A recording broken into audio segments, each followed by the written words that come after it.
We're going to talk about the importance of grading around the perimeter of your property and making sure that water continues to pitch away from the home after any rainstorm or after any snow melt.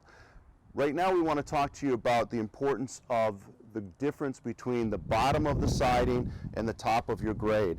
There should be no less than 6 to 8 inches between the bottom of your siding and the top of your grade. That makes sure that we have a position where your siding won't get exposed to too much moisture and eventually degrade, and we won't have water or moisture that gets over the top of the foundation. So that 6 to 8 inches of difference is what we want to maintain.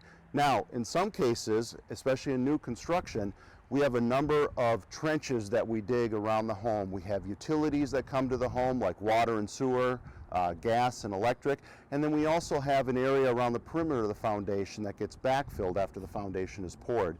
In some cases, you might see some settlement around the perimeter of your foundation like you see over here, a low area that we have. We want to make sure that we fill in that area and create positive pitch back away, because what's happening right now in this case is we're going to have moisture that's going to collect in this area and continue to keep the basement damp.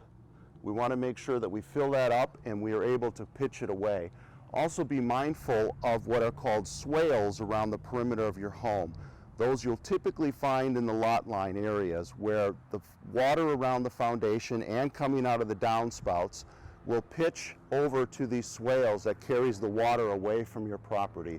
Again, you'll typically find these swales on your lot lines, but in some cases it might look like water is sheeting across the back of your property. That too is a way to continue to move bulk water off of your home. So be very mindful again around the perimeter of your home for any settlement, and please make sure that you fill that up with dirt each and every spring. Take a look. We ask that you actually walk around your property every spring to see where any settlement areas are so you can fill those back up and make sure that you keep positive pitch away.